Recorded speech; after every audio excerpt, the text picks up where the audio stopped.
Hey guys, it's me, Brian J. Cano. Now you might have heard that I'll be going to Wales. Due to the global pandemic, that trip has been rescheduled to 2022. So you know what that means? There's still time to get in on it. July 22nd to the 30th, 2022.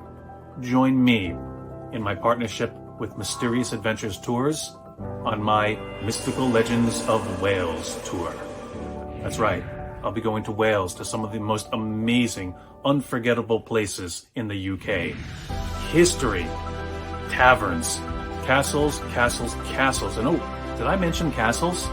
That and so much more. It's going to be an unforgettable experience, and I want you there with me. Don't miss out, because space is limited. You can put a deposit down now and reserve your spot. Again, July 22nd to the 30th, 2022. Me, you, Wales. I'll see you there.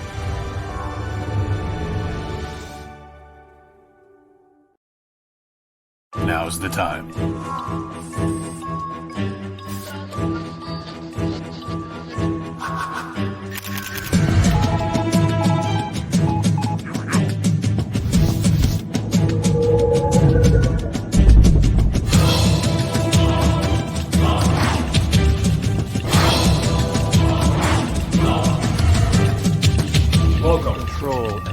Dispose of a haunted item.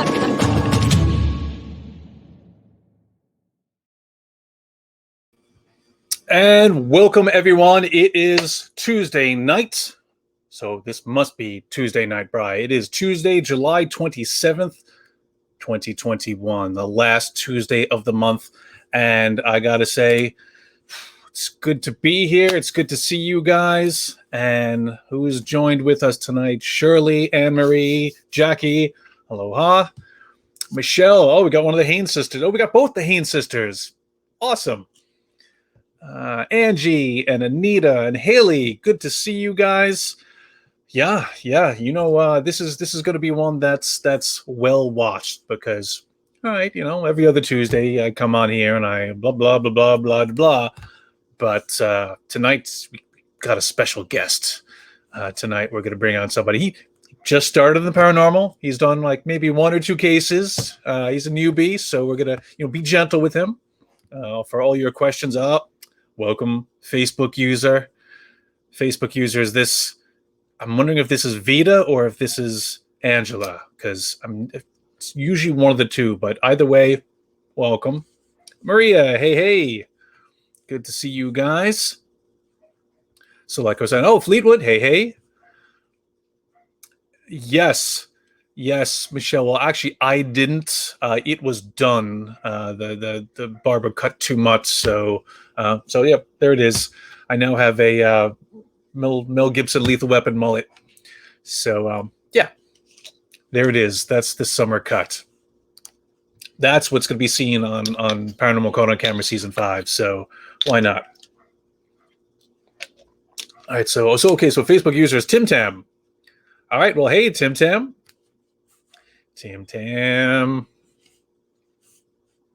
So yes. All right, guys. So let's see. It's 8:04. We got this guy for a little while. Hey, Jen, how's it going? I'm probably Facebook user. Yes, you are Facebook user. You are the weakest link. No, good to see you guys. However you get here, however your moniker shows up, it's good. It's good. I'm just glad you're here. So I talk about this guy a lot. He's featured in my book. He's featured in so many of the things I do. He was the man on Haunted Collector. Obviously, there's a lot I could say, but I will let this little intro video do the saying for me, and then it's going to be up to you guys to ask questions. So when you do, please say it in all caps in the chat so that I can see who has a question and who's just going, hi, look, I just got home. Yes, that's all great, but I'll only be able to see it if it's all caps. Don't worry, I won't think you're yelling. So without any further ado, roll it. For the past 4 decades, one man has traveled the globe peering into the darkness and shining light on mysteries both fantastic and terrifying. That man is John Zaffis. A visitation by his deceased grandfather when he was a teenager sparked his interest in the paranormal. From that moment on, John has been fascinated by the things that go bump in the night. Ghosts, poltergeists, and haunted houses. Studying under famed paranormal investigators Ed and Lorraine Warren, John learned just how dark cases could become as he was introduced to the world of the demonic. Seeing firsthand the fright and trauma experienced by the victims and families of violent hauntings, he knew then it was his mission to work as a force for good. As his knowledge of demonology, possession, and exorcisms grew, he found himself working alongside the likes of Malachi Martin and Bishop Robert McKenna, as well as monks, Buddhists, rabbis, and ministers of all faiths. Over the years, John has appeared on countless television shows on the supernatural, most notably his very own, Haunted Collector, which follows the adventures of him and his family as they travel the country helping victims of paranormal activity. He has co-authored several books which detail many of the frightening encounters he's had over his fascinating career. Perhaps the most fascinating detail of all is his Museum of the Paranormal, which he opened in 2003 to display and educate about haunted artifacts. Currently, there are over 10,000 items in the museum. Today, John continues to investigate and research cases of extreme hauntings and is regarded as one of the foremost authorities in the field. He shares his knowledge in the hopes of helping others afflicted by their own paranormal problems. Ladies and gentlemen, please welcome the godfather of the paranormal, the elder statesman of the supernatural, the haunted collector himself, Mr. John Zaffis.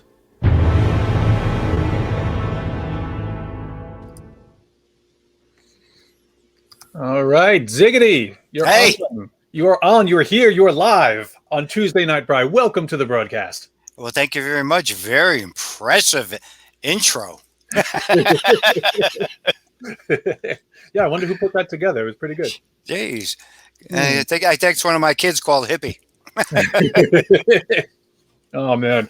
So John, what you've kind of been a hermit during this pandemic. What have you been up to these past few months, especially now that things are easing up but kind of maybe locking down again? What's going on in the world of John Zaffis presently? Well, yeah, we're a little bit loosened up right now. I call it being cloistered. That makes me feel a little better. That's a good word. Yeah, just getting back out there again, starting to do some of the investigating, working on some of the cases, starting to venture out a little bit more and getting back, trying to get used to our old norm. And here we go again. Now everything with the red flags are going right back up again. So who knows what's going to happen in another week or two. But hopefully being able to get back out there and start lecturing and start doing things. Yeah. I mean, it's we've been in a holding pattern, I feel, for well over a year. And we're cautiously kind of coming out of this lockdown. And now that I was just in New Hope this past weekend, and the crowds of people, no masks, just everybody out. They were so happy to not be inside and locked up, and yeah, I can't say I blame them, but at the same time, I'm wondering, what's going to happen? Well, unfortunately, right now, I think a lot of us feel the same way because it feels good to, be in an environment, not having the mask on, but I honestly have to say, when I go into a store or in a very large environment or anything, I start putting my mask back on again.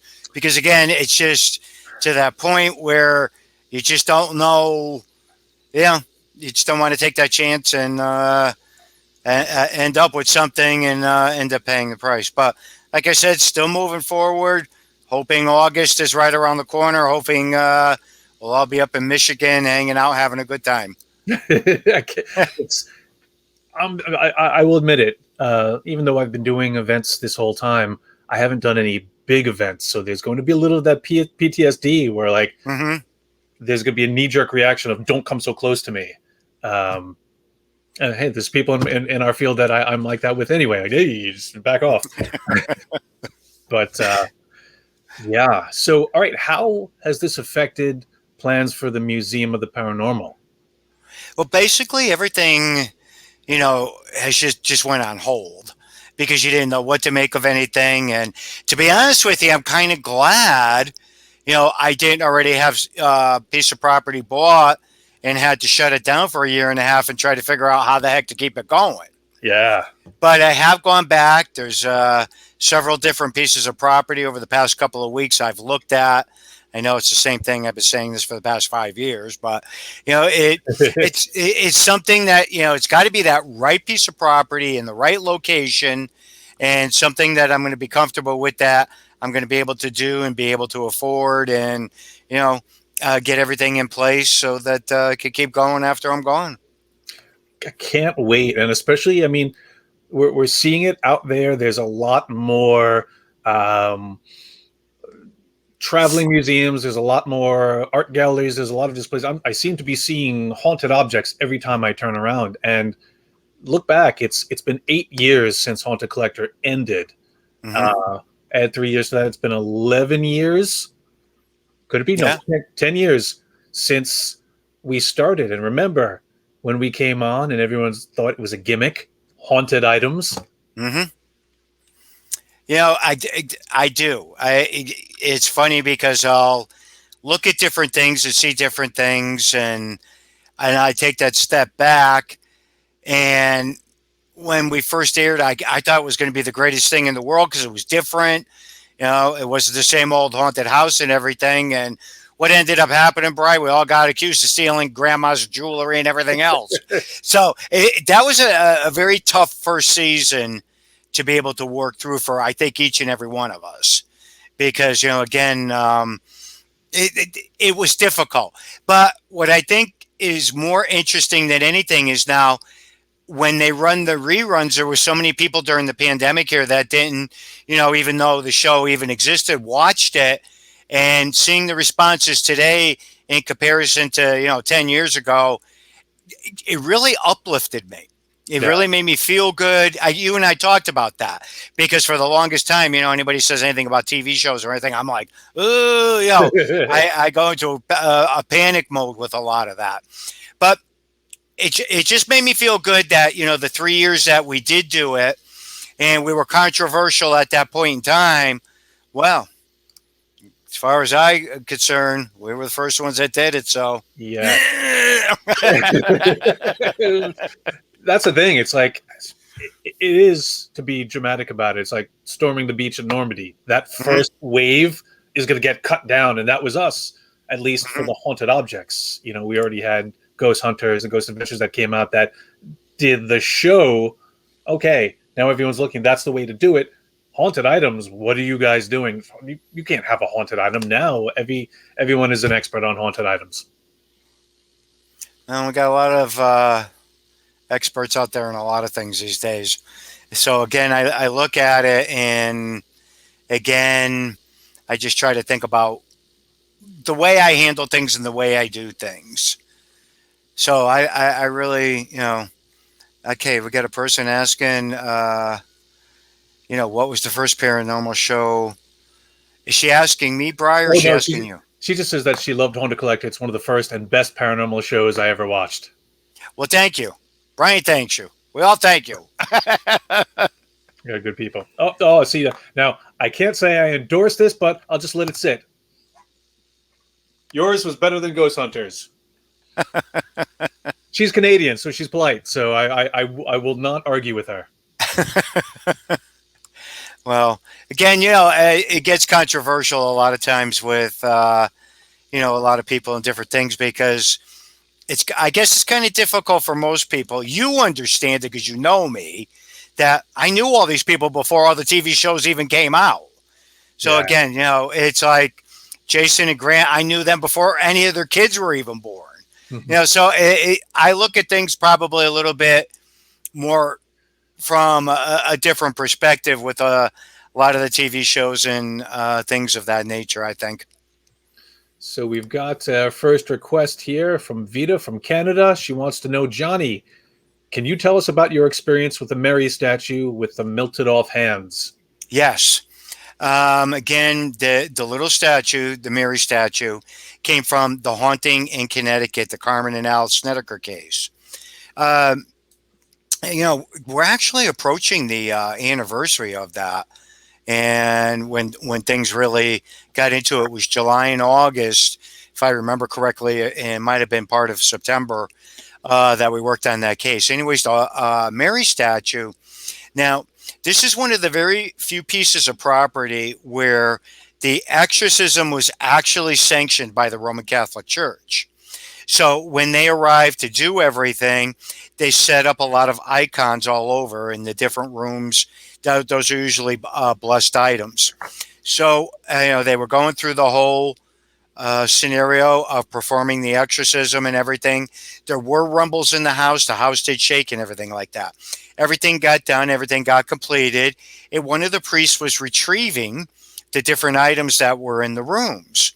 And he went into the living room, and on the mantle of the fireplace, he had placed a little plastic statue of the Virgin Mary.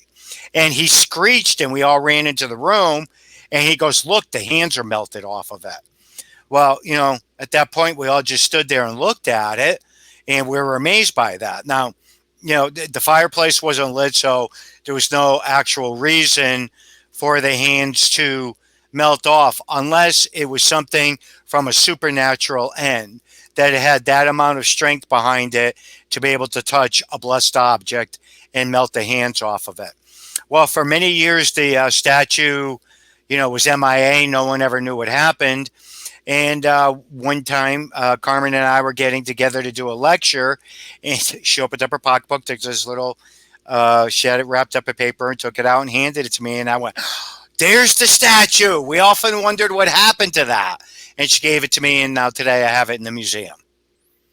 Right. I remember. And it's small, too. It's a small little statue, so that on the shelf with everything else, if you weren't looking for it, you might miss it. And even if you just kind of saw it, you might not see that the hands are gone. But upon inspection, it's like, yeah, the hands are clean, melted off.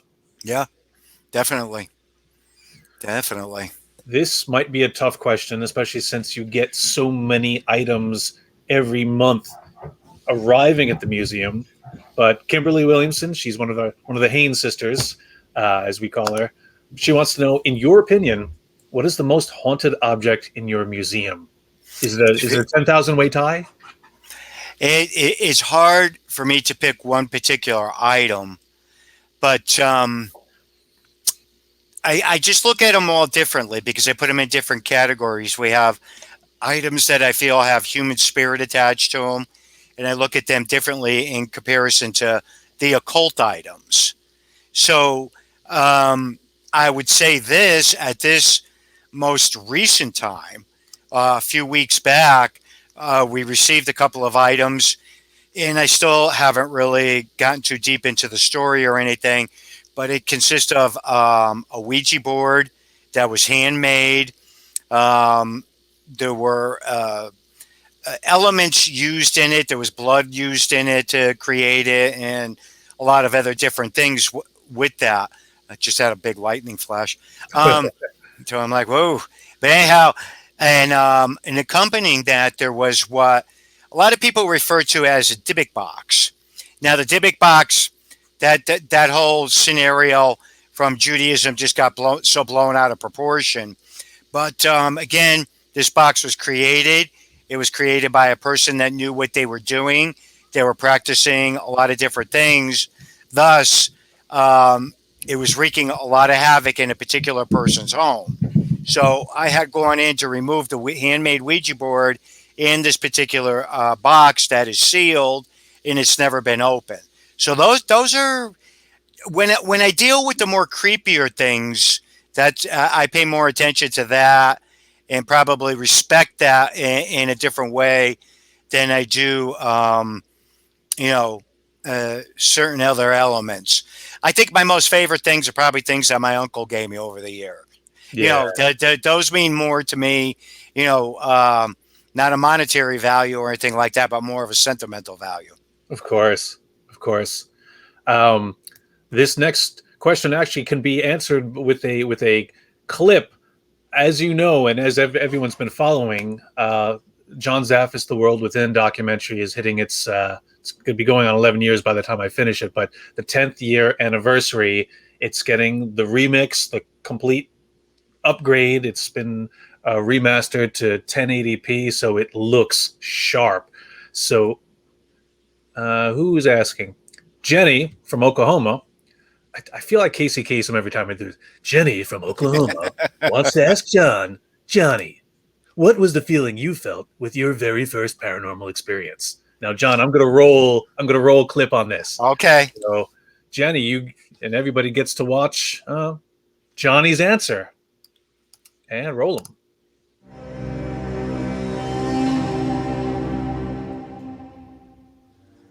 I got started in the paranormal realm basically just by coincidence. Ed Warren is my uncle, and my mom and him were twins, actually. So when he would come over to visit, we would always look forward to hearing all the ghost stories and all the different tales. Now, did I always necessarily believe in the paranormal? No. When I was 15 or 16 years old, I had an experience. At the foot of my bed, it was a Wednesday evening, there was this transparent form, fairly tall. Just shook its head back and forth.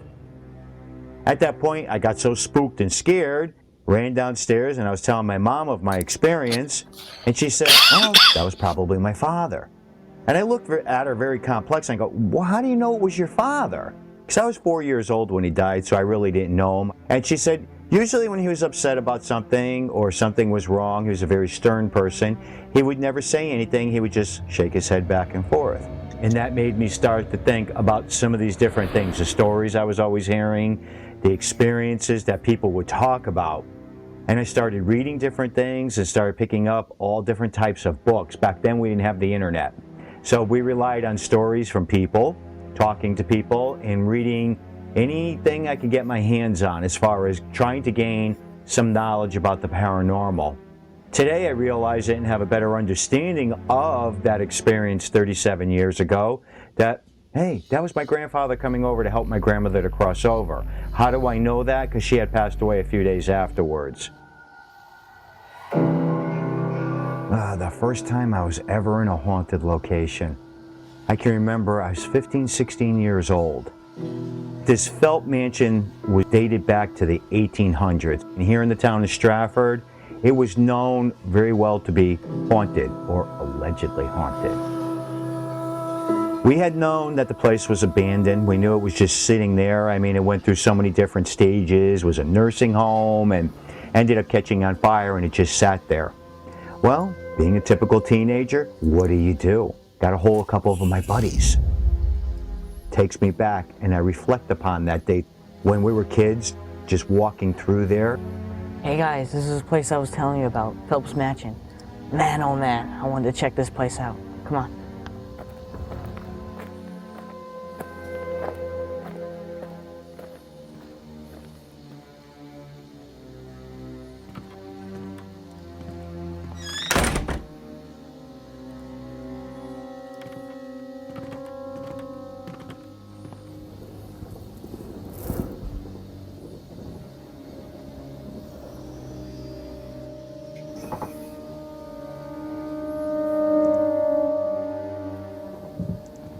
All of a sudden we started hearing a lot of different noises and like banging and a rapping. It was like somebody slammed the door. Needless to say, the three of us looked at each other and we all ran right out that front door and ran all the way back down to the houses where we all had lived. Some of those noises, some of them sounds, have I heard them in other locations over the past 30 some odd years? Yes. Man, oh man, those are things you never forget. I am John Zaffis. So that's a little clip, a little bit from the remastered John Zaffis World Within. And as you can see, Ziggity, some of the effects are changed up. Yeah.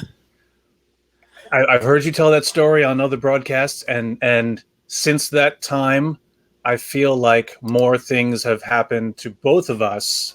Do you feel I mean, we've both been around when your uncle has come through. Hmm. Has that happened recently to you? Yeah. Oh, actually, yes. I have to say yes. I was at a location in a forest that's maybe 2 or 3 miles north of here with a buddy of mine, Sean Austin. And he was just venturing out and he wanted to go there to check it out. He had heard a whole bunch of stories about it. And I go, gee, Sean, I really never heard, some of that. But anyhow, we were standing there. He was over by some rocks and I was standing over in this other area.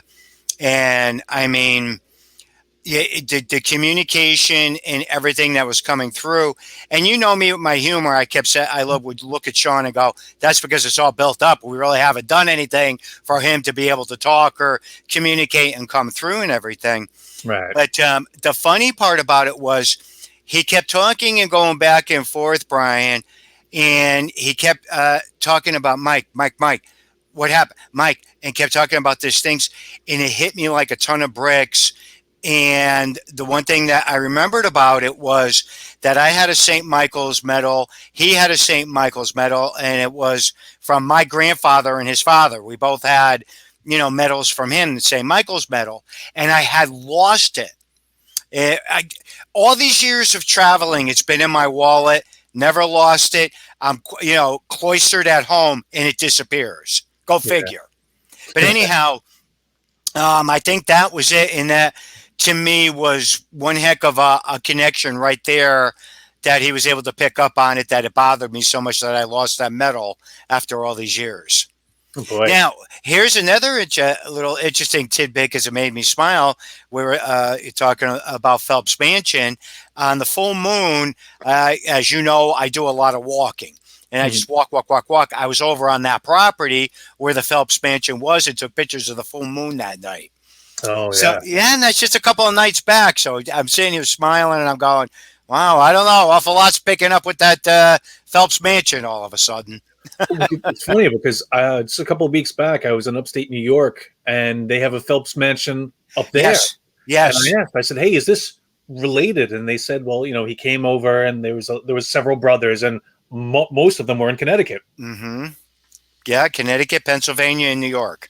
And that particular Phelps Mansion, pretty much like everyone who moved in there, they got married and died. It was just dead. And I'm thinking, at the moment when I was in there, it took me a little while to put the name together. But I'm like, Phelps Mansion. Oh, ziggity. Okay. And that's what I had to ask if it was in Connecticut. Yeah.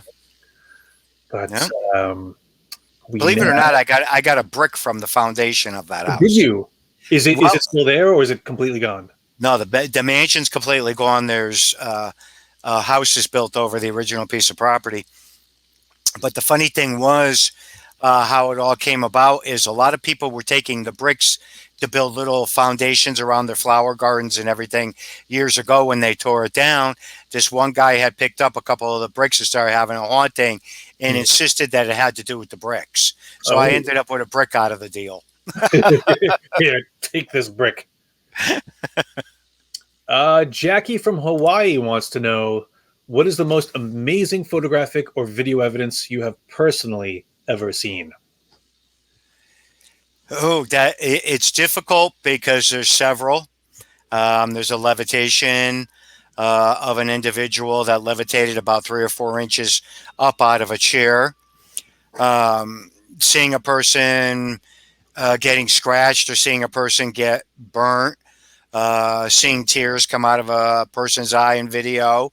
And I think, one astounding one that always sticks with me is watching a person's eyes turn into serpent eyes. And I think that was a piece of footage that, I'll never forget that. You just kept looking at it and looking at it and looking at it. And you were totally blown away by it because there was no way to make it up or anything in that time framing. So there's a lot of real good photographic and video, more so video today, I think, of different things that occur and happen. I think that has a lot more to do with our technology. You know, the doorbells are capturing things, and cell phones and everything. So today we get to see some really, really good evidence of paranormal activity. Yeah, they should do a show about that. Oh wait. Ghost caught on camera? What? What? No, I don't know. If they did something like that, hopefully they'll give me a call. Speaking of TV shows, so many people still want to, ask me about Haunted Collector. So I find myself fielding a lot of Haunted Collector questions. So here's one for you. Angie from Pennsylvania wants to know, while filming Haunted Collector, were you ever sent to a location where there is zero evidence or interaction? No. And the biggest reason I will say that to you is what people have to understand, and I wish so many other people would explain this, is that you get a bunch of cases that come in. There's a lot of research that gets done prior to us even going to a location, and history checks get done, background checks. There's a lot that goes down before you even go to a location to actually do filming. So again, most of it's already been established on whether there's the good possibility of paranormal activity taking place on a location that we were going to. A lot of witnesses, a lot of testimony, or they would show us, different evidence that they captured or somebody else had captured. And, that's how you a lot of times base these things before you actually go out to a shoot. Because if you go out to a location, you got like 20, 25 people with you, and, nothing's happening, or you're not at least going to have some type of experiences or something, that's a lot of money going right out the window very quick. Yeah. Well, people always used to ask me, well, what happens if you don't get any activity? You just scrap it. Sometimes you hear the shows say, oh, well, if nothing happens, we won't use it. But we know the network is going to be like, we're paying for it. You're using it. Mm-hmm. But with you around, I never worried. I'm like, all right, Ziggity's a magnet. If I don't see it, if I don't feel it, let me go stand next to you and something will happen. That's where we got this. Remember this guy? Oh yeah. Yeah. Yes. I remember it. Yeah. This for the rest of you guys, this is a little cat figurine. I forget where we got it, but it was on the road, and anytime I would get frustrated and just be like, I don't know what's going on, Ziggity's like, well, all right, see, hippie, that's what I'm just like, just talk to the cat. Just talk to the cat. So. Crazy. But that, again, too, that's, I think, was something that was beneficial all the way around when, you're doing anything, especially with filming. How many times, the clients would say to us, okay, most of the activities in this room, in this location, are centered around this item. And it took several episodes for me standing there shaking my head going, no, let's go check out this location. No, let's check out that location. And we'd walk away with the best evidence. Oh, yeah. How many times? And I can remember how frustrated so many of the people on the film crew would go, how does he know that? And it's not that I turn around and say I'm gifted or psychic or anything, because I don't feel that way at all. But I do feel that you can sense or you can pick up on different energies when they're around. Oh, and yeah. you just learn to hone in on that. And so if you're in a house with 6 or 7 rooms and the room just doesn't feel like there's anything going on, you walk into another room and you go, okay, we got a good opportunity to get some EVPs or capturing something. Let's try it in here. I mean, it took a lot of convincing, but after a while, they never argued with me anymore. They would just pack everything up where we were and move it into the next location. I still remember that. They would say, Rick and Keith would both say, just do whatever he says because that's where we get the best stuff. I just remember, like, I know it wasn't an evidence thing. I think it was a food thing or a heat thing. I remember being at those big silos. Remember the ones that they were going to implode? And you said you told all of us to get in the car. We all piled in the van. We started pulling away. And as we're heading towards the exit, there was a producer on a beeline to intercept us. I forget why we're leaving, but they're like, it was like a police chase. They're like, don't let them leave. I forget why that happened. Do you remember? I think I know what you're talking about.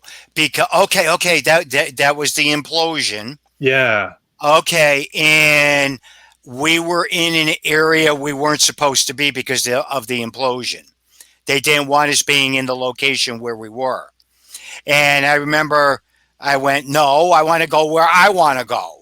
And one of these several times that I did that, everybody get in the car. We get in the car and I'd go to take off and we were going up to the top. I remember this now that you're bringing it up, and they blocked us. They radioed ahead and said, stop the old man. He's trying to go where he wants to go. Yeah. And they did. They literally stopped us.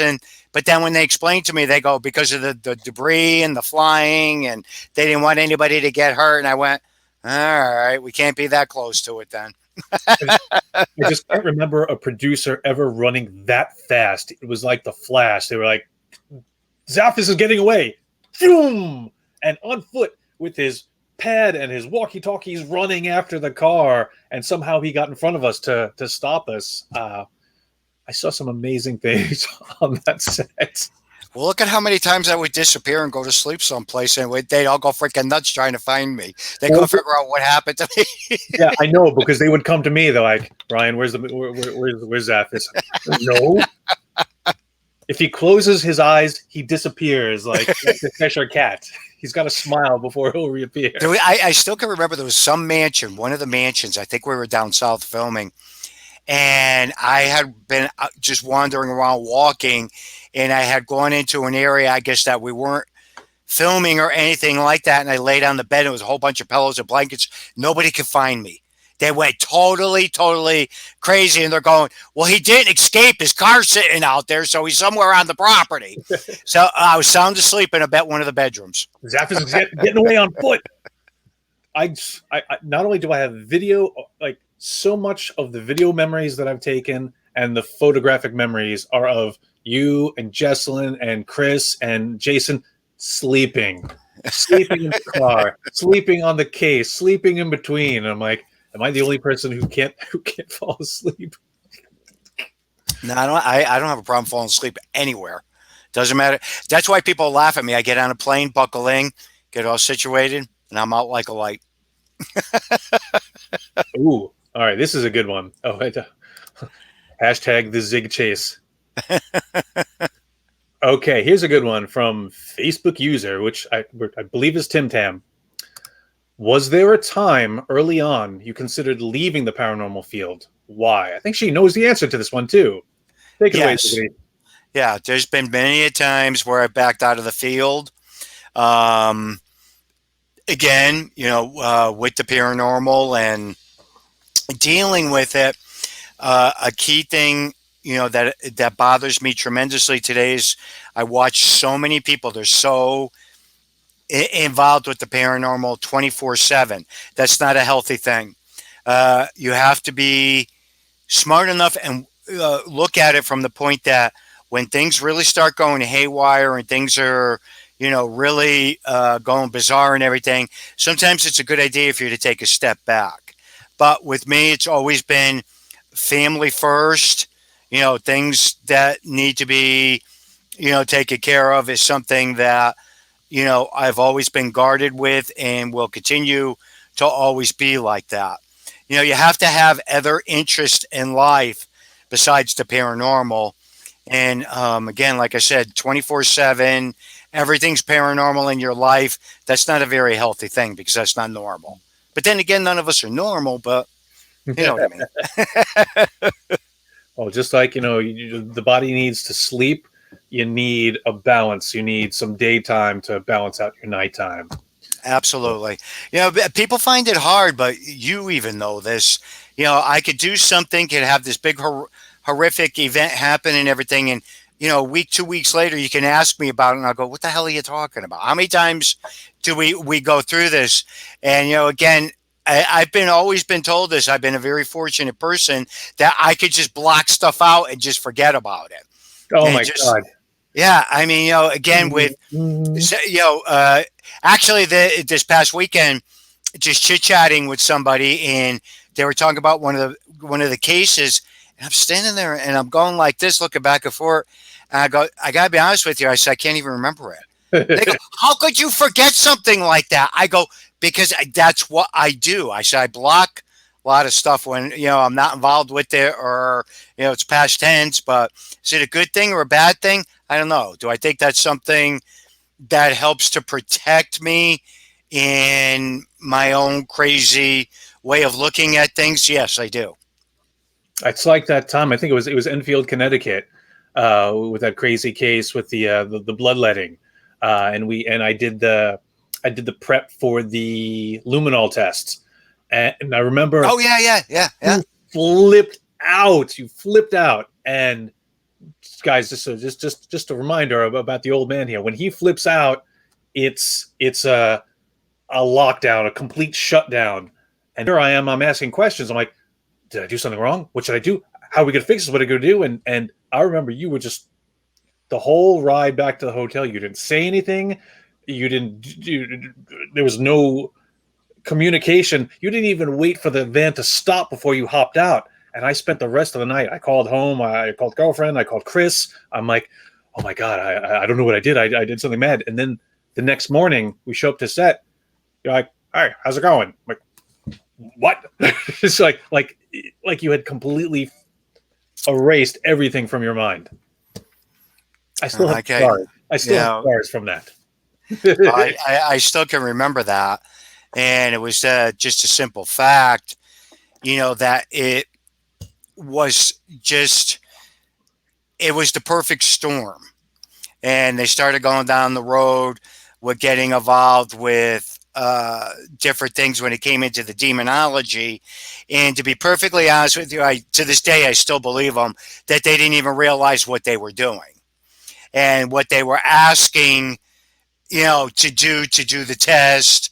And, again, as all as I can remember going through my mind, it was a full moon. They were asking you and Chris to cut your fingers to get bloodletting out to do an experiment. And I lost it. On Friday the 13th. That's right. Because I do remember it now that you're triggering my memory with it again, too. That is all that kept going through my mind is, no, they have no clue on what they're doing. I could tell just by looking at their faces that nobody understood what they were doing.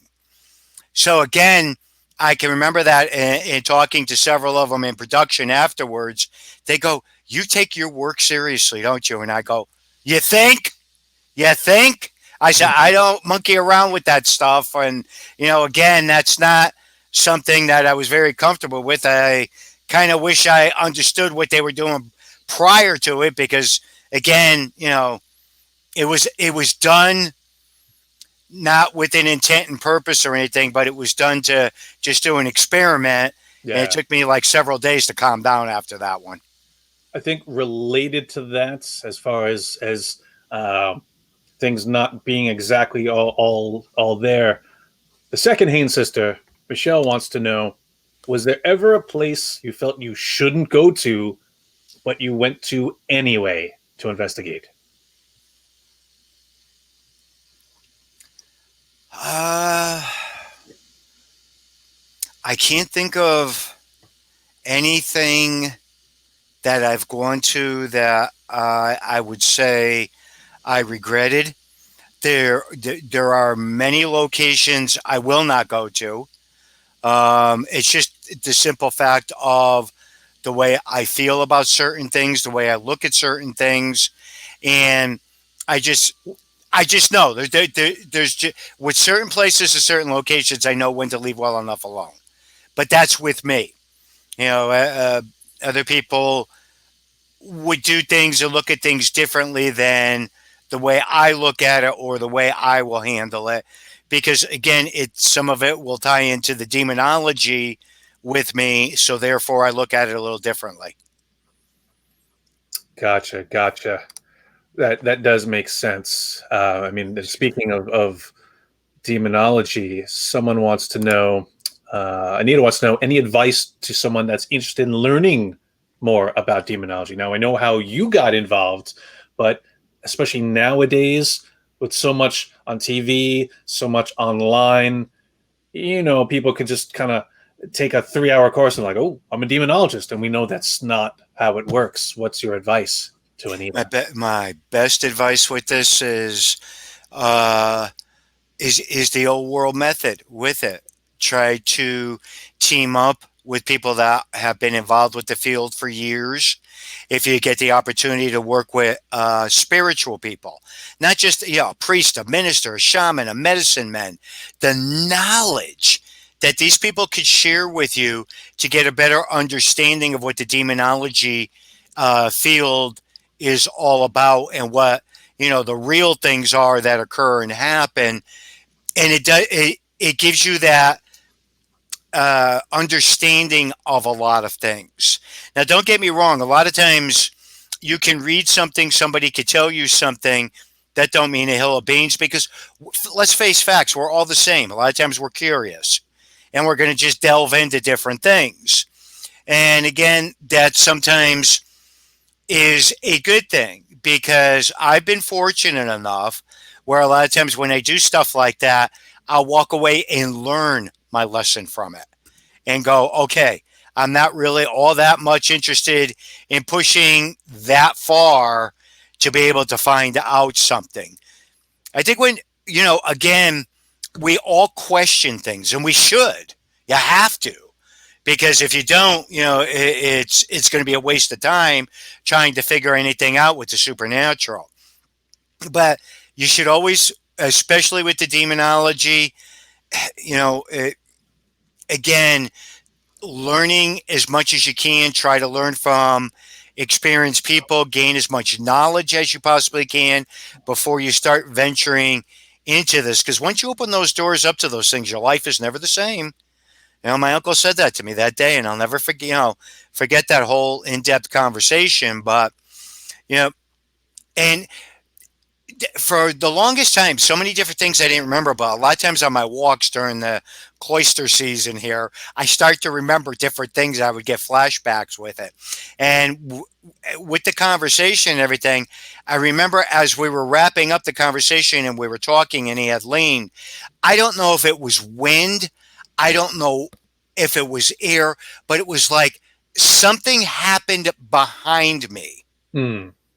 And to this day, I don't know, because I remember he sat back in the chair, and I can remember it was like a breeze or something was going on, because he shut the whole conversation right down there at the end of that. And again, there were several times I had brought up different things to him. I go, well, did you see something? Was there something standing behind me? He would never talk about it. Yeah. Never brought it back up. And for years, I forgot all about it. And I was out walking one night, and I was like, just thinking about it. And I go, what was that? And I never got a direct answer about that to this day. And unfortunately, I'm never gonna, but. So, whoa, wait a minute. Never got a direct answer. God, I hate when that happens. Unfortunately, I can't help it. I picked up a lot of his traits. Well, a lot of people, some of the people in the chat had mentioned, I wonder if John's children are going to pick up the legacy. And, now that the world has all these Conjuring movies and they're seeing the exploits of Ed Warren on the screen, even though it's ramped up for Hollywood, these are still people who did this and had their adventures, and it was no more intense to anyone more than it was to them, because they were living it. And you got to witness this. How do you feel? Do you think like this is a good thing, that, hey, it's getting people to know about their exploits? Like, how do you feel about the movies?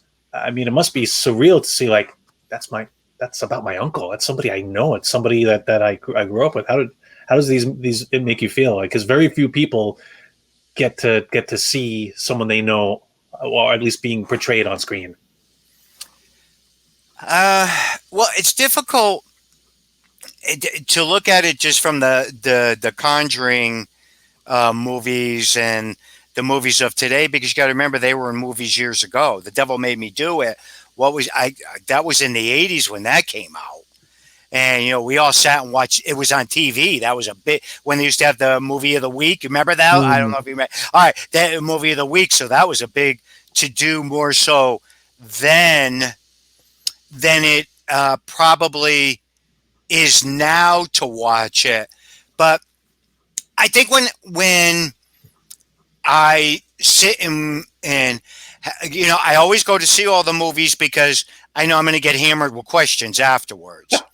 So, you know, I always make sure I go, you know, because because when Conjuring 3 came out, I got hit with like so many different things, and I'm going, I don't even know what you're talking about. I left you alone on that one. I'm like, I know not to ask. Okay, because with Conjuring 3, it was like they jumped all over the place. They were jumping into several different case scenarios and different things. And in my mind, you know, I'm like, okay, I know what you're talking about. But anyhow, with it, when I sat there and watched it, and then I would sit there and just go, okay, now I understand where this is coming from, where that's coming from, what ties in. Because to be perfectly honest with you, very seldomly would you ever hear or see where they would go hardcore into talking about any Satanism cases or anything. That it was very rare that they would, just like with me, I don't go deep in to a lot of those cases that I get involved with, and to see bits and pieces pulled together, I sat there and went like that. I literally did, because I was like, and I went to the afternoon matinee, and I think there was like 6 people in there. Yeah. And the lights came back on, and there was a person up and back, and yelled down, "Hey, Johnny, Johnny!" And I went and looked up, and you know, they came down. We talked a little bit. And it was one of the, you know, paranormal researchers from the 80s and the 90s, and we wow. Yeah, and they were going. We were shocked to see bits of. Yeah, I said, so was I. Yeah. I said, I don't know what's going to be in the movies or anything else. So, but you know, Conjuring 3, a lot of elements. Just there was just so much in it that, you know, again, I'm actually looking forward to being able to see it about 2 or 3 other times so I could wrap my mind around how they did it, because to me it was a lot different from 1 and 2. Of course, oh yeah, very much so. Yeah, I want to see a Ziggity movie.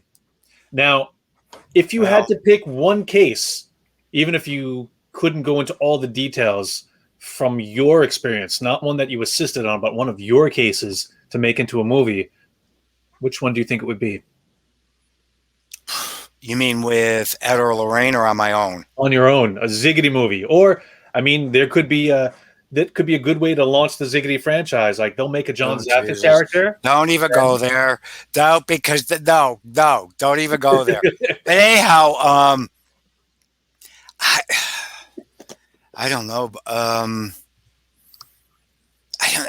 guess it's something I'd really have to think about and really sort through, because to me, I would want it to be something different. I mean, how many possessed people are we going to see? How many people, you know, again, if I remember correctly, I think I just read something over the past couple of days where they're doing, oh gosh, the levitating out of the bed, the little girl. Why am I drawing a blank with the name? The movie. The Exorcist. The Exorcist. Yeah, can you believe that? I'm drawing a blank with The Exorcist. Supposedly, they're doing 3 or 4 more movies off of that. Really? They're turning it into a franchise or something. I don't know if it's happening or not, but I had read it in one of the things that I subscribe to from Hollywood Land.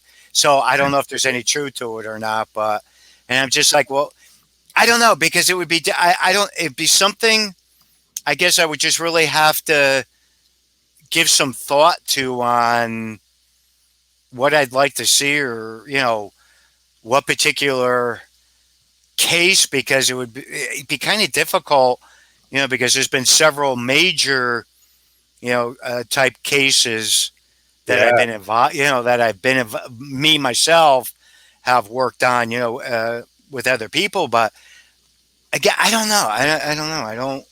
Brian, you know how I look at stuff when it comes to stuff like that. I tune it all out and never really look at it from a perspective of something like that. Well, shoot, you know how it felt when it took an act of Congress to get me to do Haunted Collector. I know. I know. I didn't want to do that. Believe me, over the years, people are like, is Haunted Collector coming back? Is Haunted Collector coming back? And he went from, I don't know, to maybe, to no. No, it's not. Stop asking. But I think... I don't know, maybe someday, but... It would be interesting to see what would happen now. And again, I've said it so many times, like, all right, we're 10 years out. So it wouldn't be the same, all right, kids, what'd you find? Well, Dad, this bottle is haunted, and this is... Like, it would be different, and it would be a next level type... I mean, I've learned so much in these 10 years. I feel like the entire playing field has changed. And even though some of the behavior, some of the people are the same, I feel like what we assumed those years ago, I mean, I know I've learned a lot just working with you and just soaking up all I can from everyone around us. So to have Haunted Collector 2.0, the next generation, how would we do it? It wouldn't just be the same. It would have to be some next level investigations. Yeah, I got to agree with you on that. I mean, again, so much has changed since then. We've advanced so much with, the equipment and the evidence and different things that we look at. Could you see me go? I'd go out of my mind now looking at you guys showing me the stuff that you were capturing, and then taking that point and saying, okay, well, what could this possibly tie in with? Because now we just got, several different things that could lead into several different areas of the haunting, and trying to pull some of it together. So I guess I'd have to really take that step back and just look at it on how something would transpire and go forth. I mean, let's face it, everything's been done to death. It has. And they're going to continue throwing it all out to see what sticks, make a quick buck. And, it's we've seen it on Network 1, Network 2, Network 3. Like, that hasn't changed. But I would hope that we're getting to a point where there could be some better understanding and not just the going through the motions that we've seen over the past decade, because all the new people who come into it, I've gotten to see a lot of them on the road. Some of them I've mentored, some of them I've interacted with, and I see myself 10 years ago. I'm like, okay, they're where I was. Let me see if I can't help them skip over those steps to get to where we are now so we could all move forward. And you can't do that. They have to go through that in their own time. And half the time I'm like, God damn it, Ziggity was right. You can't. It's a process. Yeah. And it's just the plain fact of it. It's not like we can have a textbook on our field, because, again, it's just, it doesn't exist yet. It could in the future. I would never rule out that the possibilities are always there. But again, just like what you're saying, and that's why I was smiling, because you can't start at point A and jump all the way over, and what happened to everything in between. Because again, it's just like anything else with trial and error. You have to learn, you have to understand, what you're getting yourself involved with, what could be happening, what might be happening. These are all things that have to come into that equation to be able to understand the reality of the supernatural and of that realm. Because again, it's just something that, we're all striving for, but there's nothing concrete, proven, where we got the repeatability, and that's what we need. We need that repeatability, and Casper the Ghost just doesn't cooperate with it. Oh no, he doesn't. And trying to get those new people to skip over those steps, sometimes I'm like, all right, it's frustrating that I can't get them there, but then I look at it in another way, and it's like math class. Sure, you can write the answer, but you have to show your work. Otherwise, you don't get the points for it. But it's an unfortunate thing today that I just see it time and time and time again. And it's almost like, you know, granted, I understand I'm a relic. I know that. I don't need anybody to tell me that. But it's like, are you doing this because you want to get on TV, or are you doing it because it's something you're trying to understand? It's something you're trying to wrap your mind around. How do these things occur? How do they happen?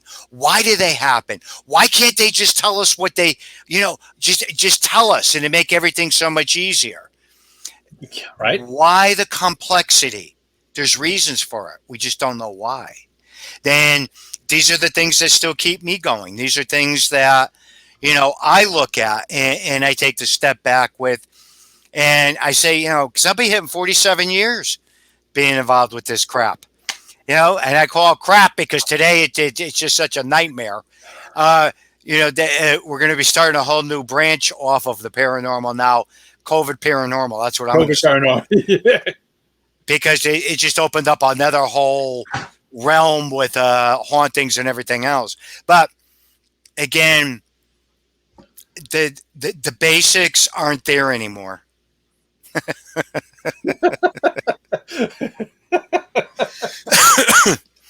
So, but I don't understand why people don't take that step back and look at that. They're missing the big picture. They're missing the opportunities to experience things and go through different things to see what it's like, and to analyze it and look at, I don't know. I just find it hard, probably because I'm so old world with a lot of it. Mm-hmm. You know, I feel you got to have those experiences. You got to have it. And, you know, meeting somebody, getting involved with, you know, trying to understand and everything. I could tell you within talking to somebody within a half an hour to an hour, I'll go, they're just interested in getting a TV show. That's what they want. They're not, and, you know, and when you throw basic questions back at a person, basic 101 paranormal, and people can't answer it, dude, these people are in trouble. Yeah. So, got a question from Fleetwood here. Fleetwood wants to know, what is the best piece of paranormal advice you've given or received? Oh, I'll answer both. The first, received, take your time, learn, understand what's going on. Don't judge people. Don't judge religions. Don't judge practices. People are going to do what they're going to do. People have been doing things for thousands and thousands of years. You're a paranormal investigator. You're not here to judge people. Quote, unquote, Ed Warren.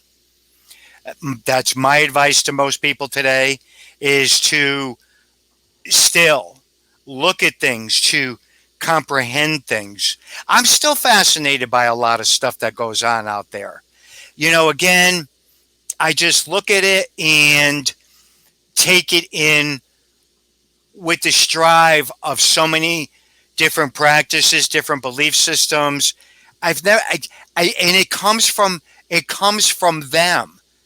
It comes from being around them when they were around a lot of these different people and just watching how they would interact. But their basis was their Catholicism, you know, Roman Catholic. But it didn't mean that they didn't get involved with other things or try to figure out other things. You and I had this conversation. Yeah. Because, all right, and I'm going to take this a step farther. I remember at one point in time, my beloved, one of my mentors, and, you know, a person that was like family to me, Rosemary Ellen Guiley, you know, didn't your uncle ever talk to you about the jinn cases? I go, I don't ever remember him talking about it. I think you and I talked about this one day. It hit me like a ton of bricks. He used to go, genie in the bottle, genie in the bottle. Okay. And people, have to understand, or I shouldn't say people don't have to understand, but his interpretation in comparison to the way we interpret it today is different. Yeah. Now, when he was talking about jinn or jinn, and he would say genie in the bottle, that's what he was referring to. And there were several different situations. And I remember when it hit me, I called up Rosemary. I go, Ro, he did talk about him. And she goes, what do you mean? I said, he would say genie in the bottle, genie in the bottle. And I said, those were the types of cases he would always back away from. And she goes, really? And I go, yeah, he would say, let the Muslims, the people that practice, the people that get involved with this, and blah, blah, blah, blah, they should be doing that stuff. And they need to do, and I'd be like, okay. When I said that to Rosemary, she was like, wow. And she said, and that just hit you all these years later. I go, yeah.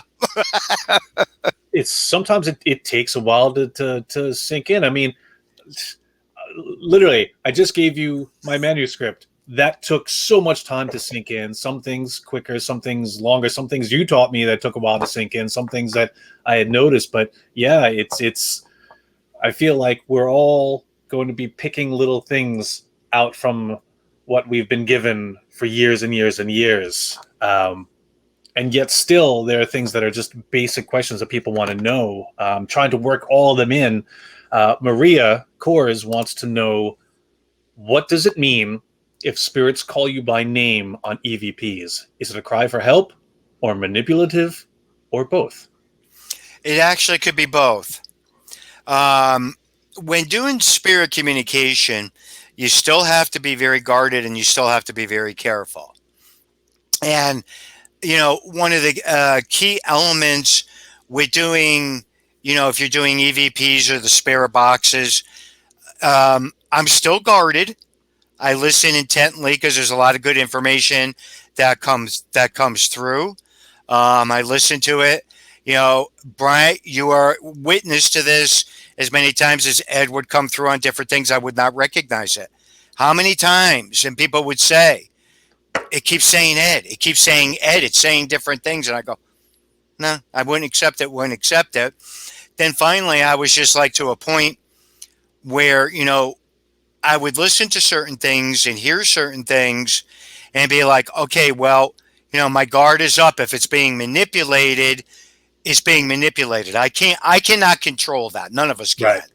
But when again, it's all things that we take and strive and we look at, because I don't like to turn around and go from a perspective and say everything is negative or everything is positive. I take it all in with strive. I look and try to comprehend and understand a lot of the different things, and take away from that. Somebody just asked something about The Conjuring. What were they? That's kind of an inside joke because there's so much Conjuring house. Everyone's going to go to the Conjuring house. Hashtag not the Conjuring house.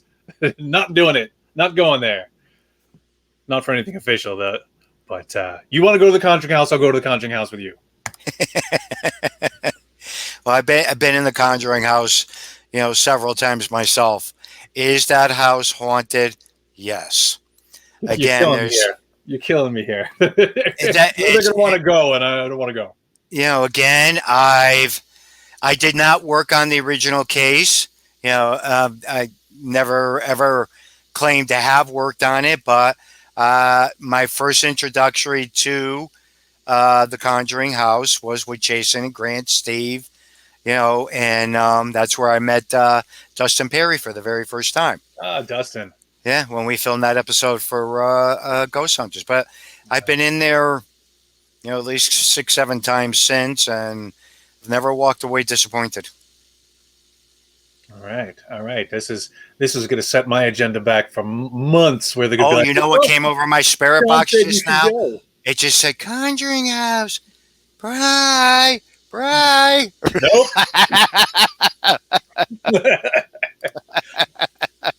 I do have a special guest that wants to ask a question. He's got a very, very poignant question. This is one of your mentors. So take it away, Chris. Oh my God! Me, man? Oh my God! I don't have to call the cops or anything because everything's shut down, so I don't need the cops. Why'd you start a pandemic? Just so you Oh my God! How are you? What's up with that?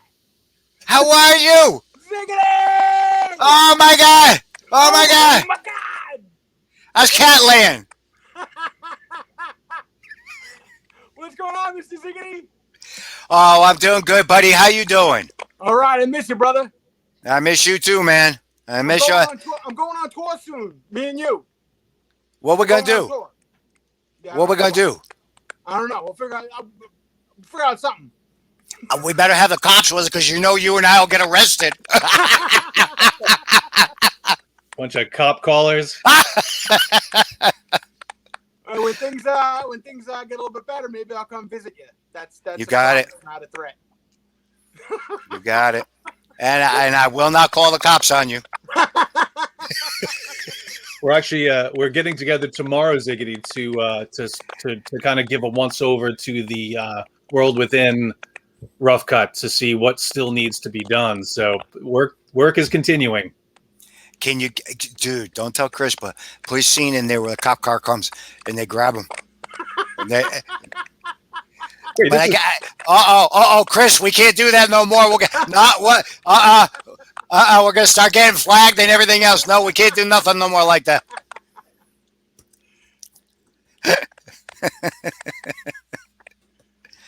So how's wifey? Good. Everything's going good over here. Actually thinking about dipping my toe back into the paranormal a little bit, or at least well, good with videography and video editing and stuff like that. So, hey, true to that rumor I heard you might be on Naked Paranormal.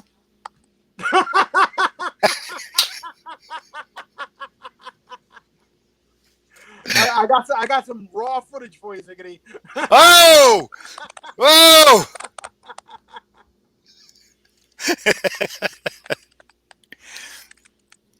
See, that's what's always good, guys. When you can get together and cut up with people that are part of your family and been friends with you for years. It has been way too long, my friend. Oh yeah, no, it's again, just have my fingers crossed here that we can keep moving forward with everything opening back up and start to get to see people and everything, and just crazy times. Yeah, man, I'll make sure I bring a couple of cats with me to visit you.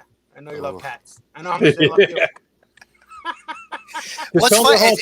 I know. It's funny though.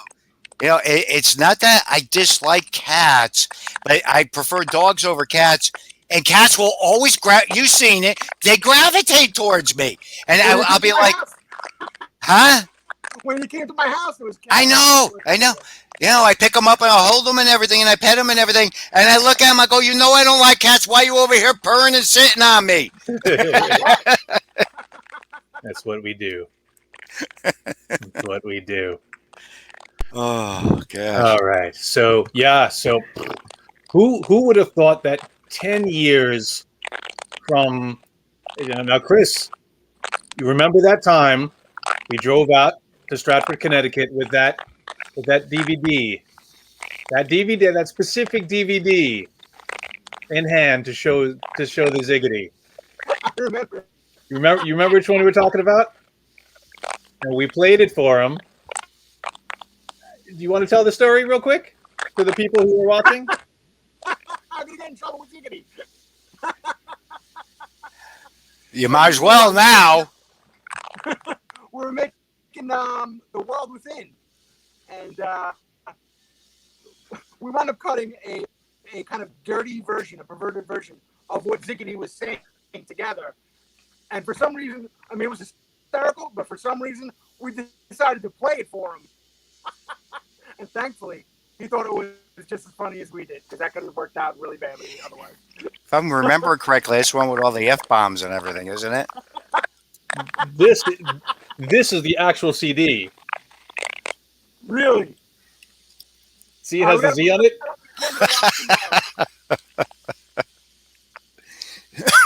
Don't you dare put that out there. I got enough people that rip me apart as it is. eBay. It's going on eBay. Is there still even an eBay? But yeah, this is, ladies and gentlemen, this was kind of the thing that pushed it over from just being a job to being so much more. We showed him this I don't want to say horribly edited because it was edited brilliantly, but it was definitely all the things taken out of context. And I'm going to mute Chris. All the things that were taken out of context. So it just sounds horrible. And we called it the perv reel. And because we did that, we're like, oh, John will find it funny. Oh, let's play it for him. And it was like 2.5, 3 minutes of just horribleness. And me and Chris are sitting over there like, I started sweat. I remember a bead of sweat going down my face. And Johnny's doing this. Just tugging at the beard. Just face stoic. The reel ended. There was silence. And it was probably maybe 4 seconds of silence. But to us, it felt like 2 days. And we're like... and then the old man starts busting out laughing. We're like, whew. That was close. We're going to use it as a new sizzle reel to get Ziggity's show Paranormal. Oh my God. Paranormal? Paranormal. Because I am the porn collector. All the people getting rid of the physical porn from their houses who's coming and picking it up. Oh God. I don't know. I don't even know. Seeing a picture of me naked these days wouldn't even work on a bottle of Geritol. Oh man. Oh. So, all right, Chris, I'm gonna send you back to the green room. I'm gonna see you tomorrow because we've got work to do. We got editing. So I'm gonna bump you out. I will see you tomorrow, brother. You got it, dude. Ladies and gentlemen. See you soon, buddy. Miss you. You too, brother. Ziggity, and boom. Yeah, you know we can't have a broadcast without Chris popping on and saying hello. No, I miss seeing that dude. It's tradition. Yes, absolutely. But with that, we're gonna be wrapping up. We might have time for one last question. I don't think I missed any. If I did, I apologize. But I guess I'll ask the question. Okay. What's next? What should people be focusing on over the next, say, year or 5 years in the paranormal? What should we be doing to do things better? Well, I think the path is pretty much laid out. I think people with all the equipment is phenomenal. Keep searching, like you always say. Keep looking, because there's still a ton of things to be discovered. There's still so much that, we're looking at and we're comprehending and we're understanding. I do think this whole situation that we all went through was another learning curve for people to take the step back to understand basics again and to grab onto a little bit of reality. And I think that is going to help people, being able to move forward. I think it's an element. I don't know what happened. I don't know what shifted during the course of this whole situation with us all, going through this and what we experienced and the horrendousness of it all. But to me, there's a reason for it. And I think it's going to come into play with a lot of our work in the future. Oh, there's definitely a long road ahead of us. And I think as long as we keep moving forward on it, we'll eventually get to that destination, or at least at a rest stop along the way. We'll get some answers. Mm-hmm. I believe so. So hopefully I will see you in a few weeks in Michigan. Let's hope. Fingers crossed. And, we're able to get around everywhere and everything isn't shut down again. we got Michigan Paracon together. We've got Mass Paracon together. Yeah. Where can people find you and follow you and just get more Ziggity information when they're jonesing for some information on the old man? Probably the best place to ever find anything, or I do the most posting, is probably Facebook. Okay. So, no, I don't have COVID. COVID. I know anybody coughs or sneezes, everybody freaks out now. But anyways, again, probably the best thing for any type of finding out what I'm doing or anything, I usually post it up on Facebook. Okay. Or they usually come ask me, they're like, John hasn't answered my message yet. Can you get him? I'm like, I can't get him to do anything. I feel bad. Again, even being home, it's funny because first thing I do, what I do in the morning, grab my cup of coffee and come out and sit down. I start looking at things, and by the end of the day, sometimes I think, blah, blah, blah, and it piles up and piles up and piles up.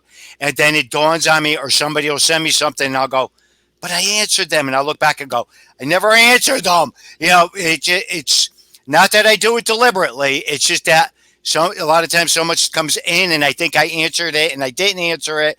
Again, yeah, it just the way it goes. I do the same thing. I'm like, I could have sworn I said, oh no, I thought about it, but I didn't actually do it. Yeah. And again, I'll go back and look and go, oh, I've even done that with you a couple of times. I go, okay, I thought I did respond back to you. And you go, no. Ziggity. All right, my man. Thank you for coming, taking the time. I know the patrons appreciate it. I appreciate it. Thank you so much.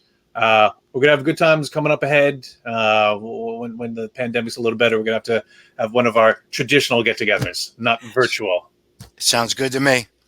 All right, yeah, be good, be safe, and see you soon, buddy. See you soon, buddy. All right, take care. Ladies and gentlemen, that was John Zaffis, and thank you guys for tuning in and watching. I know, we just enjoy sharing this stuff with you, and I'm glad that I can tug on mentors and friends to give you guys some information. So hopefully you enjoyed it, because there will be more down the road. There's more stuff coming. It's going to be August any second now, and we got Wilson Castle to look forward to, Strauss Mansion. There's plenty of things happening, but also here on the digital front, I'm going to be trying to put more historical and educational things for you to peruse. So plenty coming your way. So stick around, guys. There's more where that came from. And as always, thank you guys. I appreciate you, and hopefully we'll have a long, fruitful road together. With that, I bid you guys good night, and as always, never stop searching.